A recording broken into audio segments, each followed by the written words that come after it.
públicos e políticos de 8 municípios. Em troca, o plano diretor era alterado para beneficiar uma construtora. Tudo começou há 1 ano e meio, quando esta vereadora de Camboriú denunciou os próprios colegas da Câmara para o GAECO, o grupo do Ministério Público que investiga o crime organizado. A suspeita de que vereadores de Camboriú estariam recebendo dinheiro e imóveis de empresários do ramo imobiliário para aprovar emendas da Câmara. As emendas, segundo a denúncia da vereadora, seriam para alterar o plano diretor da cidade, beneficiando esses empresários. A coisa estava assim muito escancarada e não tinha como, a cidade ia ser prejudicada. Eu precisava de justiça, que a justiça fosse feita para que não prejudicassem a minha cidade. O Diário Catarinense teve acesso ao processo, que ainda corre em segredo de justiça. Lá consta o depoimento da vereadora que fez a denúncia. O delegado pergunta: quem estava negociando? A vereadora diz: os proprietários. Esses estariam negociando com os vereadores para a aprovação das emendas do plano diretor.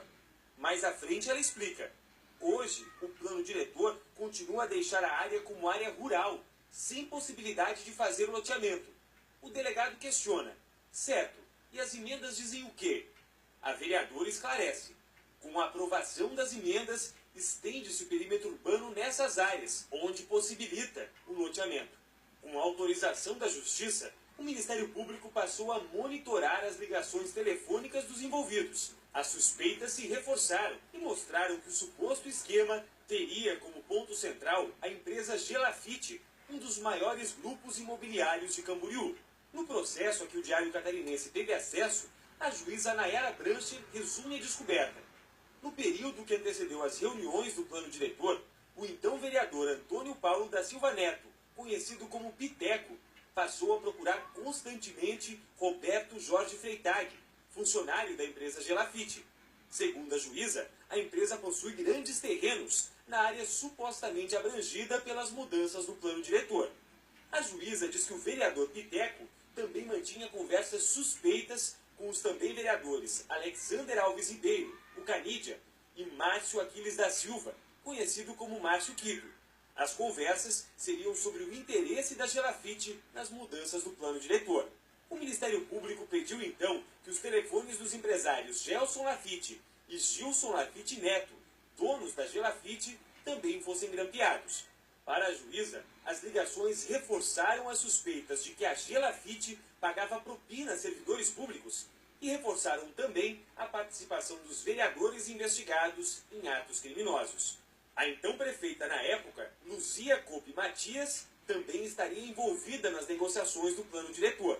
Numa das ligações gravadas, Roberto Freitag, funcionário da Gelafite, chega a se referir à ex-prefeita como mãe. Ele diz: conversamos lá, vai resolver tudo essa semana, tá?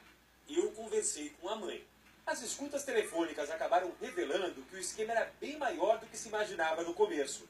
A suspeita de que a empresa Gelafite pagava propina não só para funcionários públicos de Camboriú, mas de pelo menos 8 municípios do estado. Segundo a investigação, os empresários Gelson e Gilson Lafite supostamente davam dinheiro e imóveis para que os servidores públicos dessas cidades atendessem aos interesses da empresa. Nas 2 últimas semanas, a Justiça prendeu 9 pessoas por suspeita de envolvimento no esquema. Entre elas, a ex-prefeita de Camboriú, Luzia Coupe Matias, do PP, 4 vereadores e ex-vereadores da cidade. E ainda o ex-prefeito de Ilhota, Daniel Bose, do PSD. Todas as prisões eram temporárias e os investigados já estão soltos. A vereadora que fez a denúncia admite que tem medo, mas diz que não se arrepende. Se a nossa coragem não superar o medo, a minha cidade não muda, o estado não muda, a política não muda, o Brasil não muda. A Luzia Coupe Matias disse que as investigações vão mostrar a inocência dela. A defesa do ex-prefeito de Ilhota, Daniel Bose, afirma que vai provar que ele não praticou qualquer ato ilícito. Os advogados de Gelson e Gilson Lafite informaram que estão acompanhando os depoimentos para tomar as medidas cabíveis. A defesa da Silva Neto Pité diz que antes de Márcio Aquiles, o Márcio Quito, disseram que o ex-vereador vai colaborar com a investigação.